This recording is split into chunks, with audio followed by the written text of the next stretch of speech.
I'm Linda, 28 years old, and I thought I'd finally found my place in this family. For 6 years since graduating college, I'd been the one everyone turned to when money got tight. Medical bills, car repairs, house payments, I covered it all without complaint. I believed my generosity meant I belonged, that I was valued. But sitting at that restaurant table during Dad's 60th birthday celebration, watching Mom's face twist into something cruel, I realized how wrong I'd been. The woman who raised me was about to say something that would shatter every illusion I had about family loyalty. Before I tell you what happened that night, I'd love to know where you're watching from. Please hit that like button and subscribe if you want to hear how one sentence changed everything between my mother and me forever. Now, let me take you back to that dinner table where my world shifted. Growing up as the middle child between two brothers wasn't easy. Tom was 3 years older, the golden boy who could do no wrong in Mom's eyes. Gary was 2 years younger, the baby who got away with everything. I was just Linda, stuck in between, constantly trying to prove I deserved the same attention and love they seemed to get effortlessly. From elementary school through high school, I threw myself into academics. While Tom played football and Gary charmed everyone with his humor, I studied. I made honor roll every semester, participated in debate club, volunteered at the local library. I thought if I just worked harder, achieved more, Mom would finally see me the way she saw my brothers. The financial struggles started when I was 15. Dad's construction company hit hard times during the recession. I watched my parents whisper anxiously over bills at the kitchen table, saw Mom's face when she had to tell us there wouldn't be money for new school clothes that year. Tom was already in college on a partial football scholarship, but even that wasn't covering everything. That's when I decided my future. I was going to study finance, make good money, and ensure my family never struggled again. I spent my junior and senior years working part-time at a local diner, saving every penny for college while maintaining my 4.0 grade point average. The full scholarship to State University felt like vindication. Finally, I'd done something that made Dad beam with pride, and Mom grudgingly admit I was smart. But even then, I noticed she always added qualifiers. Linda's smart, but she doesn't have Tom's leadership skills. She's focused, but not as naturally gifted as Gary. College was where I truly found myself. Finance came naturally to me. Numbers made sense in a way human relationships never had. By my junior year, I was tutoring other students and had landed an internship at a local investment firm. That's also when the first call came. Linda, honey, your father's truck broke down and we can't afford the repairs. I know you're just a student, but I didn't hesitate. I sent $500 from my tutoring earnings, money I'd been saving for textbooks. When Mom called again 2 months later about an unexpected medical bill, I sent another $300. Then it was the mortgage payment they were short on. Then Gary's car insurance. By senior year, I was sending home nearly half of my internship salary. My roommates went out on weekends while I worked extra hours to cover both my family's needs and my own expenses. I told myself it was temporary, that once I graduated and got a real job, everything would balance out. But it never did. After graduation, I landed a position as a financial analyst with a solid starting salary. Instead of feeling relieved, the financial requests increased. Now that I had a real job, my family's expectations grew. Dad needed a new truck for work. The house needed a new roof. Gary wanted to go to community college but didn't qualify for financial aid. I said yes to everything. Every request was framed as temporary, an emergency, a one-time favor. I lived in a tiny studio apartment while sending money for house repairs. I drove a 10-year-old Honda while making payments on Dad's truck. I bought discount groceries while funding family dinners at nice restaurants when I came to visit. The pattern was so gradual I barely noticed it forming. I became the family ATM, the reliable one, the responsible daughter who had it all together. What I didn't have was a life of my own, but I told myself that sacrifice was what love looked like. 6 months ago, everything changed when Dad had chest pains at work. The ambulance ride, emergency room visit, and cardiac workup revealed several blocked arteries requiring immediate surgery. The medical bills were staggering, even with insurance. Without hesitation, I emptied my savings account and took out a personal loan to cover the costs. During Dad's recovery, I visited every weekend, bringing groceries and helping with household tasks. It was during one of these visits that Mom mentioned Dad's upcoming 60th birthday. She seemed stressed about not being able to afford a proper celebration. "Don't worry about it," I told her. "Let me handle everything." I researched restaurants for weeks, finally settling on Meridian, an upscale steakhouse downtown. I made reservations for 8 people, arranged for flowers, even coordinated with the staff for a special birthday dessert. The cost would be significant, but seeing Dad happy after such a difficult year felt worth any price. When I called to confirm the details, I told Mom I'd take care of the bill but suggested we present it as a family gift to Dad. I didn't want him feeling guilty about the expense, especially after all the medical costs. "That's very generous, Linda," Mom said, but her tone was flat, almost resentful. At the time, I assumed she was just stressed about Dad's health. Looking back now, I realized that was the beginning of the end. The evening of Dad's birthday, I arrived at Meridian 30 minutes early to confirm arrangements with the staff. The restaurant was elegant without being stuffy, with warm lighting and rich mahogany furnishings. I'd requested a private dining area, and the hostess led me to a beautiful corner section with floor-to-ceiling windows overlooking the city. Fresh flowers adorned the table, exactly as I'd arranged. The sommelier approached to discuss wine selections, and I chose a bottle of Dad's favorite Cabernet Sauvignon. Despite the $80 price tag, everything had to be perfect. My family arrived together, a coordinated unit from which I was somehow always separate. Dad looked distinguished in the navy blazer I'd bought him for Christmas, his color much better than it had been months earlier. Mom wore her best dress, the burgundy one with the pearl buttons, and had clearly spent time on her hair and makeup. Tom arrived with his wife Sarah and their 2 kids, 8-year-old Emma and 6-year-old Jake. He'd gained weight since his football days but still carried himself with that confident swagger that had always made him Mom's favorite. Sarah was perfectly polished as always. Designer handbag and manicured nails, supported by Tom's middle management salary at the insurance company. Gary came alone, having broken up with his latest girlfriend the month before. At 26, he was still figuring himself out, working part-time at a sporting goods store while supposedly pursuing his music career. His charm remained intact, making everyone laugh within minutes of sitting down. Then there was me, Linda, 28 and single after my relationship with Marcus ended 3 months earlier. He'd said I was too focused on everyone else's problems to pay attention to our relationship. At the time, I'd been angry at his selfishness. Now, sitting alone while my brothers had their families, his words stung with uncomfortable truth.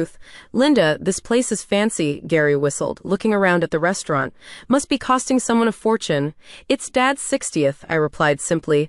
"He deserves something special." Mom's expression tightened almost imperceptibly. "Well, some of us believe in living within our means." The comment felt like a small barb, but I brushed it off. This evening was about Dad, not whatever mood Mom was in. As we settled into our seats, I noticed Mom positioning herself at the opposite end of the table from me. Dad sat at the head, beaming with happiness at having his whole family together. The kids chattered excitedly about the fancy cloth napkins and multiple forks at each place setting. The server approached with menus, and I caught his eye, nodding slightly. We'd arranged earlier that he would discreetly handle the bill when the time came. I'd already provided my credit card information to avoid any awkward moments about payment. "Should we start with some wine?"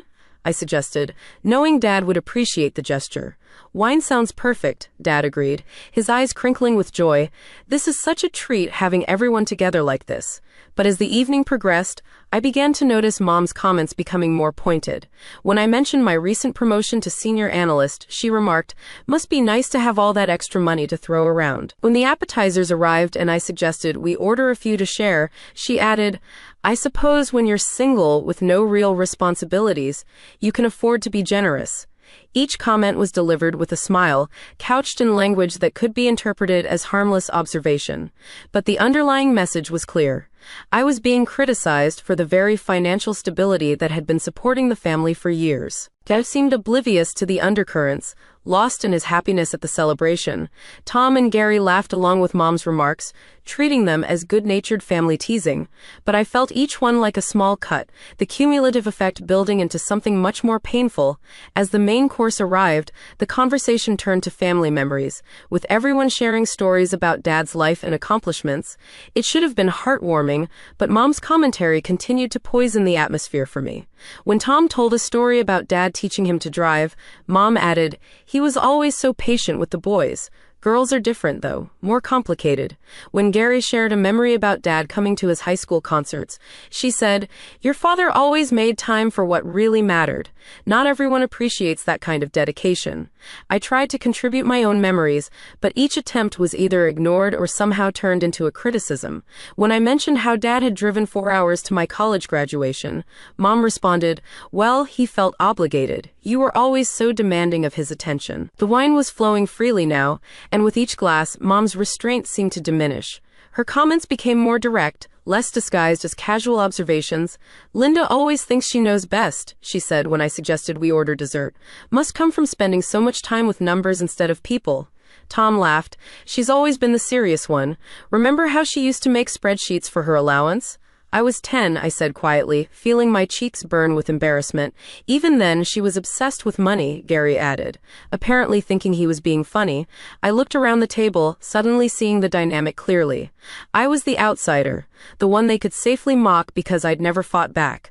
The responsible one, the reliable one, the one who paid for everything while being treated like the family joke. Dad must have sensed my discomfort because he tried to redirect the conversation. "Linda's done very well for herself. We're proud of her success." But Mom wasn't finished. "Success," she repeated as if the word tasted bitter. "I suppose that's one way to look at it, though I've always believed there's more to life than just making money." The implication was clear. I was shallow, materialistic, missing out on what truly mattered. This from the woman whose medical bills I'd paid, whose mortgage I'd helped with, whose family dinners I was currently funding. I felt my patience beginning to fray, but I held my tongue. This was Dad's birthday. I wouldn't ruin it by starting an argument. The server approached with the wine list, asking if we'd like another bottle. I was about to agree when Mom spoke up. "Oh, I think we've had enough. Some of us have to work tomorrow." She looked directly at me. "Though I suppose when you make enough money you can afford to take time off whenever you want." That wasn't even true. I worked more hours than anyone at my firm, taking on extra projects to advance my career and maintain the income that supported not just myself, but increasingly my family. "Actually, I've been working 60-hour weeks," I said, trying to keep my voice level. "The promotion came with additional responsibilities." 60 hours, Tom whistled. "No wonder you're still single. Who has time for a relationship working like that?" Sarah elbowed him, recognizing the insensitivity of the comment, but the damage was done. The breakup with Marcus was still fresh, and having it thrown in my face at a family dinner felt particularly cruel. Mom seized on the moment. "That's exactly what I mean. Linda's so focused on her career, she's missing out on what really matters. Family, relationships, a normal life." I stared at her across the table, this woman who had raised me, wondering how she could be so blind to the irony of her words. I was missing out on a normal life precisely because I was so focused on taking care of this family. But still, I said nothing. I smiled tightly and reached for my wine glass, counting the minutes until this dinner would be over. The tension reached a breaking point when the server arrived with Dad's birthday cake, a rich chocolate creation with "Happy 60th Birthday" written in elegant script. Dad's face lit up with genuine joy as we sang, and for a moment the earlier unpleasantness faded into the background. "Make a wish, Dad," Emma called out, clapping her hands. Dad closed his eyes, made his wish, and blew out the candles to enthusiastic applause. The moment felt pure, untainted by the underlying currents that had been building all evening. "Time for presents," Sarah announced, producing a carefully wrapped package from Tom's family. The gifts were thoughtful but modest. Tom and Sarah had gotten Dad a nice polo shirt and a book about woodworking. Gary presented a framed photo of himself and Dad from a fishing trip last summer. The kids had made handmade cards that Dad treasured as much as anything else. I had saved my gift for last, both because I wanted it to be special and because I was nervous about the family's reaction. The watch had cost more than everyone else's gifts combined, but when I'd seen Dad admiring it in the jewelry store window months earlier, I'd known it was perfect. "This is from me, Dad," I said, sliding the small velvet box across the table. Dad opened it carefully, and his breath caught when he saw the Omega Seamaster inside. It was a beautiful timepiece, classic and elegant, with a navy blue face that matched his favorite blazer. "Linda," he whispered, his eyes filling with tears, "this is too much. I can't accept this." "You can and you will," I said firmly. "You've worked hard your whole life, Dad.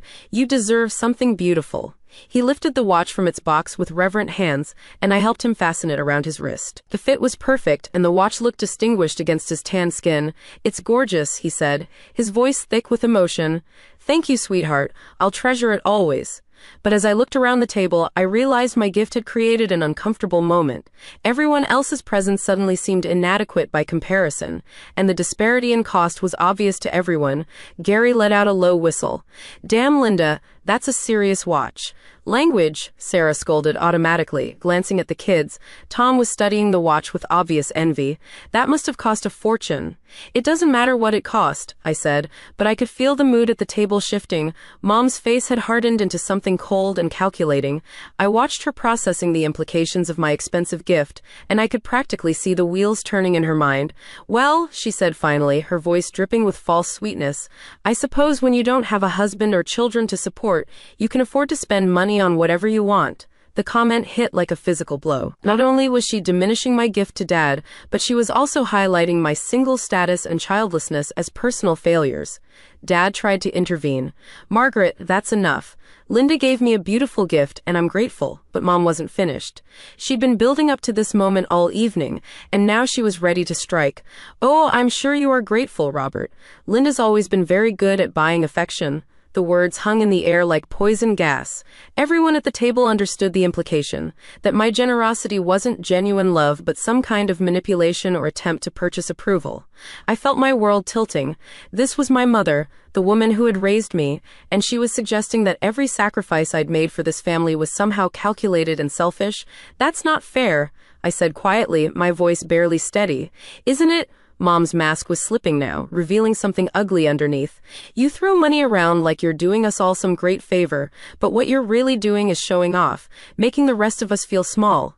I couldn't believe what I was hearing. 6 years of sending money home, of covering medical bills and mortgage payments and car repairs, and she was framing it as vanity? "I've never made anyone feel small," I said, fighting to keep my voice level. "I just wanted to help." "Help," she repeated mockingly. "Right, help." She took another sip of wine, and I could see she was past the point of caring about consequences. "You know what I think, Linda? I think you use money to control people, to make yourself feel important." The restaurant seemed to fade around us. Other diners' conversations became background noise. All I could hear was my mother's voice, sharp and cruel, cutting through every illusion I'd held about my place in this family. Dad was looking between us with growing alarm. "Margaret, please." "Not tonight," but Mom was beyond stopping. She'd been holding this in for months, maybe years, and now it was all spilling out. "No, Robert, she needs to hear this. Linda thinks she's so much better than the rest of us because she has money. She lords it over us, makes us feel like we should be grateful for every little thing she does." I was shaking now. Years of suppressed hurt and anger rising to the surface. "Every little thing. I paid for Dad's surgery. I've been covering your mortgage for 2 years. I'm paying for this dinner right now." The words came out louder than I'd intended, and I noticed other restaurant patrons beginning to glance in our direction. Mom's eyes flashed with something like triumph. She'd succeeded in provoking me, in making me lose my composure at Dad's birthday dinner. "There it is," she said with satisfaction. "The truth comes out. You keep track of every penny, don't you? Every favor cataloged, every dollar spent held over our heads." "That's not true," I said desperately, looking around the table for support, but Tom and Gary were staring at their plates, unwilling to get involved. Sarah was focused on keeping the kids distracted. Dad looked stricken but paralyzed. Mom leaned forward, her voice dropping to a vicious whisper that somehow carried more weight than shouting would have. "You want to know what I really think, Linda? I think you're pathetic. A lonely, bitter woman who can't buy the love she's never earned naturally." The words hit me like physical blows, but she wasn't finished. "You sit there in your expensive clothes, flashing your money around, thinking it makes you special. But you know what? You're not even part of this family." She said the last words with a cruel laugh, as if the very idea of my belonging was absurd. The restaurant fell silent around our table. Even the ambient noise seemed to disappear as her words echoed in my mind. "You're not even part of this family." Everything stopped. My heart, my breathing, my ability to think clearly. The woman who had given birth to me, who had raised me for 18 years, had just declared that I didn't belong. Time seemed suspended in that moment after Mom's words. I could hear my heartbeat in my ears, could feel the blood draining from my face as the full impact of what she'd said settled over me. "You're not even part of this family." Around the table, everyone had gone still. Dad's face was ashen, his mouth hanging slightly open in shock. Tom and Gary were staring at Mom with expressions of disbelief. Sarah had her hands over Emma's ears, trying to shield the children from the ugliness unfolding before them, but Mom looked satisfied, almost triumphant. She'd finally said what she'd apparently been thinking for years, and the relief on her face was unmistakable. The rage that built inside me was unlike anything I'd ever experienced. It started as a cold knot in my stomach and spread outward like fire, consuming every rational thought. 6 years of sacrifice, of putting my family's needs before my own, of working 60-hour weeks to support people who saw me as an outsider. I thought about my tiny studio apartment, furnished with secondhand furniture because I'd been sending money home instead of building a real life for myself. I thought about Marcus, who'd left because I was always stressed about family financial crises, always choosing their needs over our relationship. I thought about the watch on Dad's wrist, purchased with money I'd earned through countless late nights and weekend projects. I thought about the medical bills I'd paid without question, the mortgage payments I'd covered without complaint, the credit card debt I'd taken on to keep this family afloat. And I thought about sitting alone in that restaurant, the outsider at my own father's birthday celebration, being told I wasn't even part of the family I'd been supporting. The clarity that came with rage was almost crystalline. For the first time in my adult life, I saw my family dynamics with perfect, painful honesty. I wasn't the beloved daughter who helped out occasionally. I was the family ATM, valued only for what I could provide, resented even for that. Mom was watching me, waiting for my reaction. Perhaps she expected tears or an angry outburst that would let her paint me as the unstable one. Maybe she thought I'd apologize, try to make peace as I always had before. Instead, I reached for my wine glass with a steady hand. The action seemed to surprise her. I could see confusion flicker across her face as I lifted the glass, holding it at eye level as if making a toast. "Perfect," I said, my voice calm and clear despite the chaos raging inside me.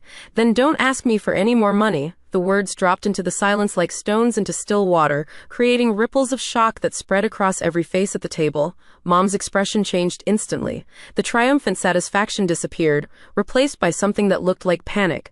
For the first time, she seemed to understand the implications of what she'd just said. "Linda," she started, but I held up my free hand to stop her. "No, Mom, you're absolutely right. If I'm not part of this family, then I have no obligations to this family." I took a sip of wine, savoring both the taste and the growing alarm on my mother's face. Dad found his voice first. "Linda, sweetheart, your mother didn't mean that. She's just upset about something. This isn't what any of us want."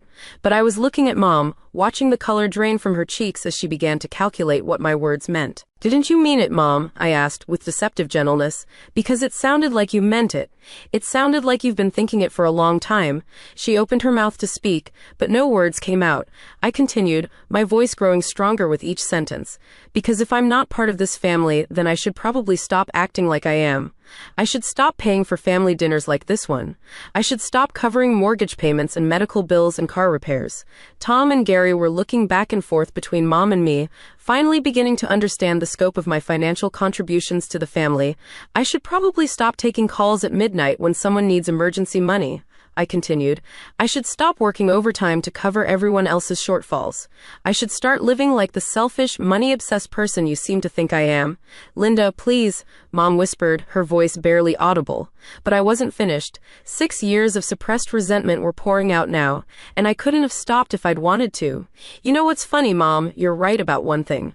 I do keep track of money. So let me share some numbers with everyone." I looked around the table, making eye contact with each family member in turn. $18,000 for Dad's medical bills. $12,000 in mortgage payments over the past 2 years, $8,000 for Tom's car when it was repossessed, $6,000 for Gary's community college tuition that he never finished, $4,000 for the new roof, $3,000 for the furnace repair last winter. With each number, Mom's face grew paler, and my brother's expressions grew more shocked. "This dinner tonight, $350, including wine and tip, all paid for by someone who isn't even part of the family." The silence in the restaurant was complete now. Even other diners had stopped their conversations, sensing the drama unfolding at our table. Mom tried again, her voice desperate. "Linda, I was just upset. I didn't really mean—" "You meant it," I said firmly. "And you know what? You're right. I have been trying to buy love, trying to earn my place in this family with money, but you can't buy something that was never for sale." I stood up slowly, my legs surprisingly steady despite the emotional earthquake I was experiencing. The restaurant around us remained silent, other diners pretending not to watch, while clearly riveted by the family drama unfolding at our table. Where are you going? Dad asked, panic creeping into his voice. I'm going home, I said simply, but first, I need to take care of something. I caught the server's eye and motioned him over. He approached cautiously, clearly aware that something significant was happening at our table. I need to make a change to the payment method, I told him quietly. Please remove my credit card from the bill. The server glanced nervously around the table, unsure how to handle the situation. Ma'am, your card is already on file for the entire dinner. Then please remove it and bring separate checks for everyone, I said firmly. Mom's face went from pale to ashen. Linda, don't be ridiculous. We can work this out. But I was already pulling my wallet from my purse, removing the credit card I'd planned to use for the family celebration. The server took it hesitantly, clearly uncomfortable with the tension radiating from our table. Actually, I said, reconsidering, just bring my check separately. Everyone else can figure out how to split theirs. The implications of my words hit the table like a physical force. This wasn't just about one dinner. This was about the end of my financial support, the end of my role as the family safety net. Tom was the first to really understand. Linda, wait. Let's talk about this. Mom was out of line, but we can fix this. Can we? I asked, turning to face him. Because I don't think this is something that just happened tonight, Tom. I think this is how all of you have felt for a long time. Gary was frantically calculating in his head, probably trying to figure out how much money I'd contributed to his life over the years. His part-time job at the sporting goods store barely covered his rent, let alone his other expenses. Come on, Linda, he said, forcing a laugh that sounded hollow. We're family. Family fights, sometimes it doesn't mean anything. It means everything, I replied. It means I finally understand where I stand with all of you. Dad was trying desperately to salvage the situation. Your mother has been under a lot of stress lately. The medical bills, the recovery, all the changes. She's not thinking clearly. Dad, I said gently, my heart breaking a little at the pain in his eyes. The medical bills that I paid, the stress about money that I've been covering for years. Mom's not upset about financial pressure. She's upset that I exist. I looked directly at Mom, who was staring at her hands, unable to meet my gaze. Isn't that right, Mom? You've resented every dollar I've sent, every bill I've paid, every time I've helped this family. Not because you didn't need the help, but because needing it made you feel small. When she finally looked up, there were tears in her eyes, but I felt no sympathy. The time for sympathy had passed when she declared I wasn't part of the family. You want to know what the real problem is? I continued. It's not that I have money. It's that I have independence. It's that I built a life for myself instead of getting married and having babies like you think I should have. It's that I succeeded in ways that make you uncomfortable. That's not true, she whispered. Isn't it? Because from where I'm standing, it looks like you've been punishing me for not fitting into your idea of what a daughter should be. The server returned with separate checks, placing mine discreetly beside my plate and setting the remaining bill in the center of the table. The amount was significant. I could see from the expressions on my brothers' faces as they glimpsed the total. I can't afford this, Gary said quietly, the reality of the situation sinking in. Neither can we, Tom added, looking at Sarah with growing panic. Not with the kids' expenses and everything else. Dad reached for his wallet, but I could see from his expression that he was calculating whether his fixed income could cover an unexpected $300 dinner bill. This is exactly what I'm talking about, I said, pulling out enough cash to cover my portion plus a generous tip. For 6 years, I've been the solution to problems like this. Well, I'm not part of the family, so it's not my problem anymore. Mom was crying openly now, mascara running down her cheeks. Linda, please. I was wrong to say what I said. I was angry and I lashed out. But you can't just abandon your family over one mistake. One mistake, I repeated incredulously. Mom, this wasn't one mistake. This was you finally saying what you've been thinking all along. I placed my money on the table and picked up my purse. The weight of 6 years of family obligation was lifting from my shoulders, leaving me feeling simultaneously lighter and more alone than I'd ever been. I want you all to understand something, I said, looking around the table one final time. I never threw money around to show off or make anyone feel small. I helped because I loved you, because I thought that's what family did for each other. But love has to go both ways. Dad stood up, reaching for my arm. Please don't leave like this. It's my birthday. We can fix this. I hugged him gently, breathing in the familiar scent of his cologne. Happy birthday, Dad. I hope the watch brings you joy for many years to come. Linda, he pleaded. I love you, Dad. I always will. But I can't keep pretending that sending money home is the same thing as being loved in return. I kissed his cheek and stepped back. My decision final. I hope you all figure out how to pay for dinner, I said to the table at large. And I hope you figure out how to pay for everything else too. With that, I walked away from the table, through the restaurant, past the curious stares of other diners, and out into the cool evening air. For the first time in 6 years, I was truly free. The drive home was surreal. I kept expecting to feel guilt or regret about walking out on Dad's birthday dinner, but instead I felt something I barely recognized. Relief. Pure, overwhelming relief at finally standing up for myself. My phone started ringing before I'd even reached my apartment. Dad's number appeared on the screen, then Tom's, then Gary's. I let them all go to voicemail. Whatever they had to say could wait until I'd processed what had just happened. My studio apartment felt different when I walked in. The same secondhand furniture, the same cramped space, but somehow it felt more like home than it ever had before. This was my space, paid for with my money, decorated with my choices. No family obligations hanging over every decision. I poured myself a glass of wine and sat on my small couch, finally allowing myself to fully absorb the events of the evening. 6 years of financial support had ended with one sentence from my mother. 6 years of sacrifice, of putting family needs before my own, dismissed as selfishness and showing off. The phone rang again, Mom's number this time. I stared at it for several rings before declining the call. The voicemail started accumulating quickly. Dad's first message was desperate, pleading. Linda, sweetheart, please call me back. Your mother is beside herself. She knows she made a terrible mistake. We can work this out. Please don't let one bad evening destroy our family. Tom's message was more practical, more panicked. Linda, I don't know what just happened back there, but we need to talk. I had no idea you were covering so much of Mom and Dad's expenses. We need to figure this situation out. Gary's was shorter, more emotional. I messed up, Linda. We all did. I never realized how much you've been doing for all of us. Please call me back. But it was Mom's message that revealed the most. Linda, I know you're angry, and you have every right to be. I said terrible things tonight. Things I didn't mean. But please, we need to talk. Your father's surgery bills aren't the only debts we have. We owe money on the house, on the cars, on credit cards we used for living expenses. Without your help, I don't know how we're going to manage. Please, honey. I'm sorry. I played that message 3 times, each listening revealing new layers of manipulation. Even in her apology, Mom was focusing on what my withdrawal of support would cost them, not on the pain her words had caused me. The next few days brought a constant stream of phone calls, text messages, and emails. Dad called every morning and evening, his voice growing more strained with each message. Tom and Gary took turns trying different approaches. Guilt, anger, bargaining, pleading. But it was the silence from Mom that spoke the loudest.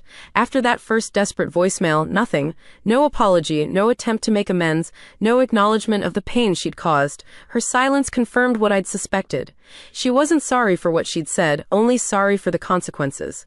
A week after the dinner, I made a decision that would have been unthinkable before Mom's declaration. I booked a vacation to Hawaii, something I'd been putting off for years because there was always a family financial crisis that needed my attention. The travel agent was surprised by how quickly I made decisions. First-class flights, oceanfront hotel, full spa package. For the first time in my adult life, I was spending money on myself without calculating how it would affect my family support budget. This is quite a splurge, the agent commented as she processed my credit card. I'm celebrating my independence, I told her. The vacation was a revelation. 10 days of beaches and spa treatments and fine dining. 10 days of not checking my phone every hour for financial emergency calls from home. I read novels on the beach, took sunset walks along the shore, had conversations with strangers who knew nothing about my family obligations. On the flight home, I felt like a different person. Tanned, relaxed, and most importantly, confident in my worth as an individual rather than as a financial resource. The transformation wasn't lost on my colleagues at work. My boss, Jennifer, commented on my improved focus and energy during our next team meeting. Whatever you did on vacation, keep doing it, she said. Your performance has been exceptional since you got back. It turned out that not being constantly stressed about family finances was good for my career. Who would have thought? 3 months after Dad's birthday dinner, the full consequences of my withdrawal from family financial support became apparent. The phone calls had continued, growing more desperate as bills came due, and the family realized I wasn't bluffing about ending my support. Dad's first call came when the mortgage payment was due. His voice was shaky, older somehow. Linda, I hate to ask, but we're short on the house payment this month. Could you possibly help us out one more time? I know things ended badly at dinner, but this is about keeping a roof over our heads. I listened to the entire message twice before deleting it. The old Linda would have immediately transferred money, would have worked overtime to cover the shortfall. The new Linda recognized manipulation when she heard it. Tom called when his own financial house of cards began tumbling down. Apparently, he'd been counting on my continued support more than I'd realized.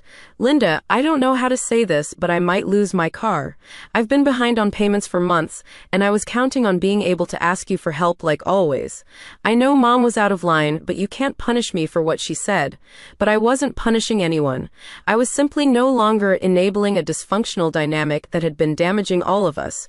Gary's situation was the most predictable. Without my financial support, his part-time income couldn't sustain his lifestyle. He'd been evicted from his apartment and was living on friends' couches. I get it, okay? His voicemail said. You're mad at Mom, and you should be, but I'm about to be homeless, Linda. I'm your brother. Doesn't that mean anything? It meant everything, which was exactly why I couldn't keep enabling his refusal to take responsibility for his own life. The most revealing conversation came from an unexpected source. Sarah, Tom's wife, she called me at work one afternoon, her usually composed voice strained with stress. Linda, I need you to understand something. Tom's been lying to me about our finances for years. I thought we were doing okay, but apparently he's been relying on money from you to cover basic expenses. I had no idea. I'm sorry, Sarah. I never meant for my support to create problems in your marriage. That's not why I'm calling, she said firmly. I'm calling because I think you did the right thing walking away. Tom needs to learn to handle his own responsibilities. We both do. Her words meant more to me than she could have known. Finally, someone in my family was acknowledging that my withdrawal wasn't cruelty, but necessity. How are the kids handling everything? I asked, genuinely concerned about Emma and Jake. They're fine. Better than fine, actually. Tom's been spending more time with them since he can't go out with friends as much. Silver lining, I guess. The conversation with Sarah gave me hope that some good might come from this difficult situation. But the most significant change was in myself. Free from the constant drain of family financial obligations, I was thriving in ways I'd never imagined possible. My work performance improved dramatically, leading to another promotion and a significant salary increase. I started dating again, meeting people through work and social activities, instead of being too stressed and tired for relationships. The difference was remarkable. Without the constant worry about family crises, I was more present, more engaged, more capable of forming genuine connections. I also started therapy, something I'd been putting off for years because I was too busy dealing with everyone else's problems to address my own. Dr. Patricia Chen became an invaluable guide in helping me understand the family dynamics that had shaped my adult life. You've been functioning as the parentified child, she explained during one of our sessions, taking on adult responsibilities and emotional burdens that weren't yours to carry. Your mother's resentment likely stems from the fact that your competence highlighted her own feelings of inadequacy. The insight was both painful and liberating. I began to understand that Mom's cruelty hadn't been about my failures, but about her own insecurities and the power dynamics within our family system. 4 months after the dinner, Dad finally called with a different kind of message. Linda, I need to tell you something. Your mother and I have been going to counseling. She's been working through some issues about self-worth and family dynamics. She wants to apologize to you properly when you're ready to hear it. I appreciated Dad's message, but I wasn't ready yet. The hurt was still too fresh, the patterns too ingrained. Real change would take time to prove itself. 6 months after that fateful birthday dinner, Mom finally reached out with a letter instead of a phone call. The handwritten pages arrived on a Tuesday afternoon, and I let them sit on my kitchen counter for 3 days before finding the courage to read them. Dear Linda, the letter began. I know I have no right to expect you to read this, let alone respond to it. But I need to try to explain, and more importantly, to apologize for the terrible things I said to you. The letter was 5 pages long, detailing Mom's journey through therapy and her growing understanding of how her own insecurities had poisoned our relationship. She wrote about feeling inadequate as a mother, especially in comparison to what she saw as my competence and success. I was jealous of you, she admitted. jealous of your independence, your success, your ability to solve problems that left your father and me feeling helpless. Instead of being proud of the strong woman I'd raised, I resented you for being everything I felt I wasn't. She acknowledged the years of financial support I'd provided and the sacrifice it had required. I know now that every dollar you sent home represented hours of your life, opportunities you gave up, dreams you deferred. Instead of being grateful, I was resentful. I turned your generosity into a weapon against you, and I can never forgive myself for that. The apology felt genuine, but it was her acknowledgement of the damage that meant the most. I know I can't take back what I said. I know I can't undo the years of making you feel like your love wasn't enough. But I want you to know that I understand now. You were never trying to buy our love. You were trying to show yours. She ended the letter with a promise rather than a plea. I don't expect forgiveness. I don't expect you to return to the way things were. But I promise that if you ever decide to give me another chance, I will spend the rest of my life trying to be the mother you deserved all along. I read the letter multiple times over several days, each reading revealing new layers of meaning and emotion.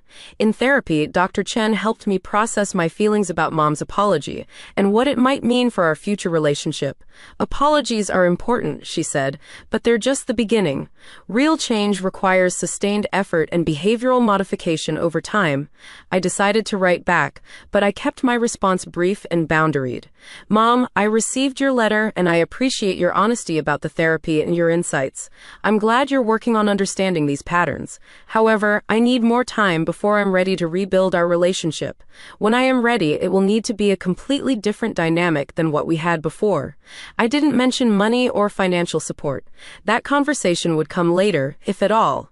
Meanwhile, my life continued to improve in ways I'd never anticipated. The promotion at work came with opportunities to travel and lead major projects. I was featured in a finance industry magazine as a rising star, something that would have been impossible when I was constantly distracted by family crises. My dating life flourished as well. I met David at a work conference, and our relationship developed naturally without the interference of family financial emergencies. He was a marketing executive with his own demanding career, and he understood my professional ambitions in ways Marcus never had. You seem so centered, David commented after we'd been dating for 2 months, like you really know who you are and what you want. I'd never thought of myself that way before, but he was right. For the first time in my adult life, I was living according to my own priorities instead of constantly reacting to other people's crises. The family financial situation continued to deteriorate without my support, but it also forced everyone to make long overdue changes. Dad took on consulting work to supplement his retirement income. Tom finally had honest conversations with Sarah about their finances and started budgeting properly. Gary found a full-time job and moved into a smaller, more affordable apartment. Were they struggling? Yes. But they were also growing, learning to handle their own responsibilities instead of relying on me to solve their problems. The first family contact after Mom's letter came from an unexpected source. My niece Emma, now 9 years old. She called me on a Saturday afternoon, her young voice uncertain but determined. Aunt Linda, it's Emma. I'm calling because I miss you and I want to know if you're okay. The innocence of her concern nearly broke my heart. I'm doing very well, sweetheart. How are you? I'm good. Mom and Dad explained that Grandma said some mean things to you and that's why you don't come to family dinners anymore. I just wanted you to know that I love you. Children, I reflected, often understood what adults made complicated. I love you too, Emma, more than you know. Will you come to my birthday party next month? I promise Grandma will be nice. The invitation was touching, but I wasn't ready for family gatherings yet. I can't come to the party, but how about if you and I have our own celebration, just the two of us? Her excitement was infectious. Really? Can we go to that place with the big sundaes? Absolutely. That afternoon with Emma was a turning point. She chattered about school and friends and her latest art projects, treating me like the beloved aunt I'd always been. She didn't care about money or family dynamics or adult complications. She just loved me for who I was. Are you ever coming back to family dinners? She asked as I drove her home. Maybe someday, I said honestly, but some things need to change first. Like what? Like people need to learn how to treat each other with kindness, even when they're upset about other things. She nodded solemnly. That makes sense. out of the mouths of babes. 1 year after Dad's birthday dinner, I received a call that I'd been both expecting and dreading. Dad's voice was strained, older than his 61 years. "Linda, I need to tell you something. Your mother had a heart attack yesterday. She's in the hospital, and the doctors say she's going to be okay, but it was serious." My first instinct was to ask about insurance, about bills, about whether they needed financial help. But I caught myself. That wasn't my role anymore. "I'm sorry to hear that, Dad. How are you holding up?" "I'm scared," he admitted. "And I keep thinking about how things have been between all of us this past year. Life's too short for this kind of separation." I drove to the hospital that evening, my first time seeing my parents in 12 months. Dad looked exhausted. Worry lines etched deeper into his face. But he lit up when he saw me, pulling me into a fierce hug. "Thank you for coming," he whispered. Mom was awake when I entered her room, and the year apart had changed her as much as it had changed me. She looked smaller somehow, more fragile, but also calmer. "Linda," she said softly, "I wasn't sure you'd come." "You're my mother," I replied simply. Of course I came. We talked for an hour, carefully avoiding the topics that had driven us apart. She asked about my work, my life, my happiness. I asked about her recovery, her plans, her needs. It wasn't the reunion either of us might have imagined, but it was a beginning. As I prepared to leave, Mom caught my hand. "I've been thinking about what I said that night at dinner," she said. "About you not being part of the family. It was the cruelest thing I've ever said, and the most untrue. You're not just part of this family, Linda. You're the heart of it." Tears filled my eyes, but they weren't tears of sadness. They were tears of recognition, of finally being seen for who I really was. "I know," I said. And I did know. I'd always been the heart of the family. The question was whether they deserved that heart. "I don't expect things to go back to the way they were," Mom continued. "The way they were wasn't fair to you. But I hope we can find a new way forward." Over the following months, we did exactly that. Family dinners resumed, but with new rules and dynamics. Everyone contributed what they could, whether financially or through time and effort. I helped when I chose to, not because I was expected to solve every problem. Mom and I attended therapy sessions together, working through decades of complicated family dynamics. It was difficult work, but it was also healing. Tom and Gary both made efforts to rebuild their relationships with me, acknowledging the ways they'd taken my support for granted.